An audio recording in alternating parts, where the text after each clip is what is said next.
Hi guys, welcome back to RUE MORGUE TV. I am executive editor Andrea Subissati, and I'm especially happy to be here because I recently spent a weekend at the Stanley Hotel in Colorado, and let me tell you, I wasn't sure I was going to make it out alive. Warner Brothers was kind enough to send me out there to check out the premiere of Dr. Sleep. Director Michael Flanagan was in attendance, and I got to chat with him, and also the young star, KYLIEGH CURRAN, who plays Abra in the film. I got to talk to her too, and their interviews are coming up next on RUE MORGUE TV. Enjoy. So for those of us who call ourselves horror fans, coming to the Stanley Hotel in Colorado is like a dream. Like Michael Flanagan said at the beginning, it's like coming to Mecca.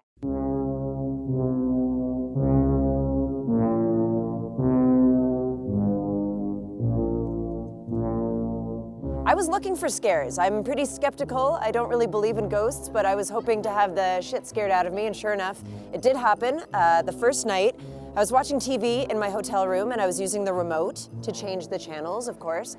And then I stepped outside for a bit, had a couple of drinks, went back up to my room, and I was able to turn the TV on and affect the volume, but I wasn't able to change the channel.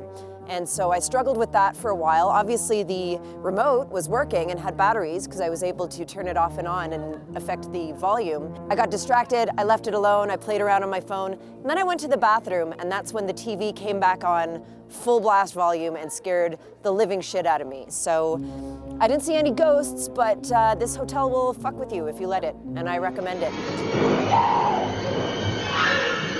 Here's Johnny. Congratulations. Thank you. Dr. Sleep, holy crap. Oh man, I hope so. Yeah. Well, I guess we'll find out. But yeah. I was tremendously impressed, and I think it was a big task, because I feel like, here's the movie, the original movie, The Shining. Here's the book. The book is a sequel to The Shining, the book, and yet your movie kind of marries the two. Yeah. So can you kind of tell me about that? Well, that was really the whole goal, and it was the most terrifying thing I've ever had to go through professionally. Yeah. The stress of it has been crazy. I've had this ulcer just like eating away at me for Really? the last 2 years. But yeah, it's I'm a constant reader. I'm a King fanatic. Okay. He's been my hero since I was a kid. I'm also a disciple of Stanley Kubrick. Okay. I saw The Shining when I was way too young to see The Shining, and it forever changed Yeah. and shaped the way I view horror cinema. Yeah.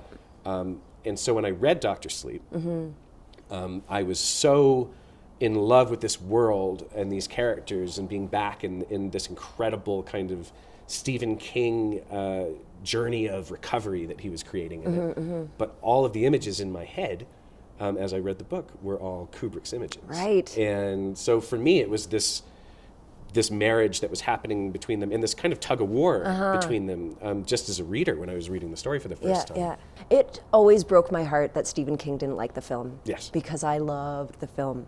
Now, Stephen King is credited as executive producer, is that correct? Yes. So did you get to work directly with him at all?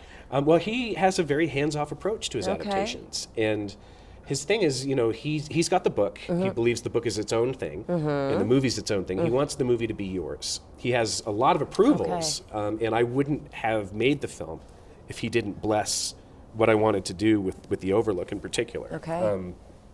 But beyond that, he stays away. He won't be shy about how he feels about it when it's over, which, as Kubrick learned. Yes. I was always in touch via email about casting decisions, and of course, sending him the script for the first time was nerve-wracking. But then during production, he just kind of kicked back and let us do our thing, and that created this moment where I got to show him the movie for the first time, and that was the most Stressed out you've ever been. I almost threw up. Yeah, it was unbearably stressful, Yeah, but yeah. he thankfully he really loved it. So. Okay. I'm wondering, was there anything that you shot that you couldn't keep? Yeah. Oh no, like what? I know. Can you tell me? There's a bunch of stuff. This is a really dense story. It is. It's a lot to get in there. But yeah, I mean, my cut was much closer to the 3-hour mark. It's a pretty epic story.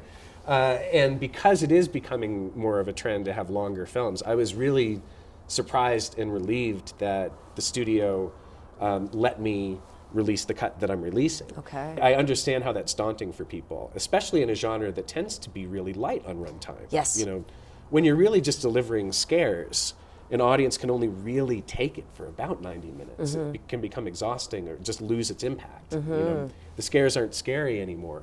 if you've been subjected to them at rapid fire. For That's an hour and right, a half. yeah, just bombarded. But I never really looked at this as a horror film. I think it's because the vocabulary of what a horror film is It's has changing, changed. yeah. And it used to be for a very long time that a horror film had a lower standard perceived Yes. in its audience Yes. when it comes to character development and to the complexity of its plot and its Overall arcs. quality, yeah. And I think that's changing. Yeah. And so it's easy to kind of say like, well, it's a drama, but it's wrapped up in horror. Right. Or it's it's a meditation on addiction or grief, Right. but it's through the lens of horror. It can be both. It can be all of that.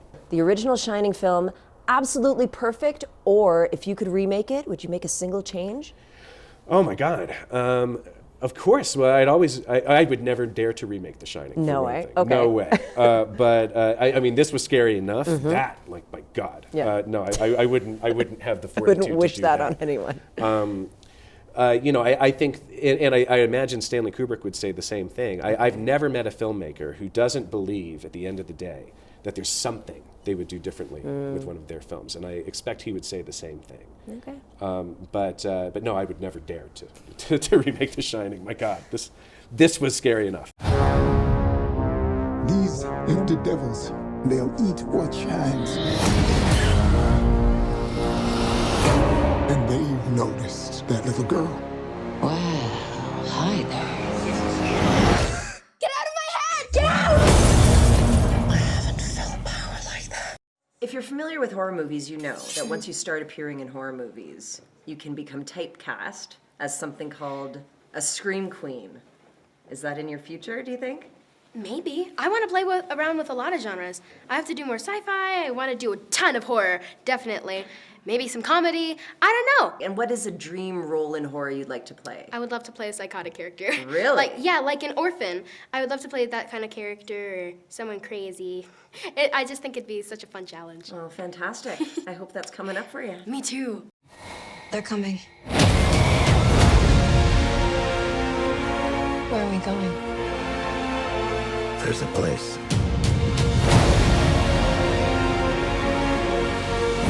You sure you want to do this? I'm ready. Yes, you run, dear.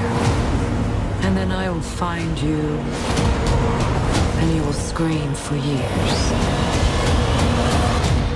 Come and play with us forever and ever.